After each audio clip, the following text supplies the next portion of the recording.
हुआ था मेरा आज से 3 साल पहले। किसने किया था?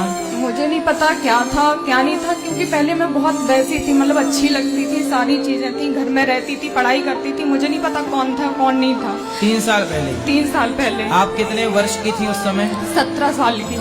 17 साल की। और तो कौन लोग थे? एक था या 2 थे? 3 लोग। 3 लोग थे। तो आपने पहचाना नहीं? नहीं, मैं घर से स्कूल ही जा रही थी। उस टाइम पे मेरे सर पे डंडा मारा और उसी मंदिर में मेरा रेप किया।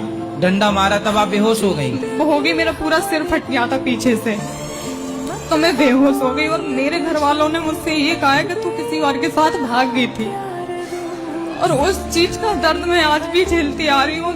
नाबालिग में मेरी शादी कर दी गई उसी 17 साल में। तो शादी हो गई आपकी? हाँ, एक ऐसे लड़के के साथ जो कि मैं 17 साल की और वो 31 साल का था। तो अब कहाँ है वो जिससे शादी हुई थी? मुझे नहीं पता कहाँ है वो भी। उसको ये चीज पता चली, साल भर बहुत मारपीट, इतनी मारपीट के मुझे खाना भी 2 दिन की बासी दे। तो आपके पिता ने आपका सपोर्ट नहीं किया? नहीं किया, उनको लगता था कि मैं किसी के साथ भागी हूँ। आपने पुलिस कंप्लेंट नहीं की उन लड़कों की? नहीं की, क्योंकि जब मैं अपने घर वालों को मिली तो उन्होंने 6 महीना मुझे कमरे में बंद कर दिया। न खाना न पीना कुछ नहीं देते थे। 6 महीने में एक कमरे से निकली नहीं, मैं बिल्कुल पागल हो गई। तो जब आपका सिर फटा तो इलाज कराने हॉस्पिटल नहीं ले गए? नहीं ले गए, गांव में से एक डॉक्टर को पकड़ के उससे ही पट्टी करवा दी। तो आप कहाँ रह रही हो? वही बता रही हूँ आपको। फिर ऐसा हुआ कि मैं ग्वालियर आई। ग्वालियर आके मैंने ग्राफिक, एडिटिंग, सारी कैमरा चलाना, सारी चीजें सीखी खुद से। जॉब भी करती थी और सीखती भी थी। ठीक है। इससे मुझे अच्छा काम भी मिलता रहा, पॉलिटिकल काम मिलता रहा, और मैं करती रही।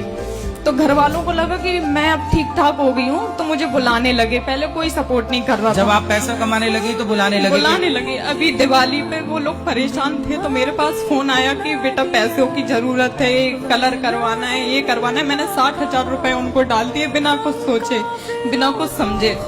मैं खुद की हालत नहीं संभाल पा रही, तो कल मुझे घर से निकाल दिया उन लोगों ने।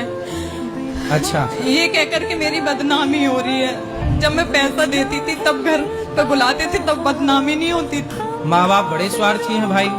देखो यही है बाप भलो ना भैया, सबसे बड़ो रुपया।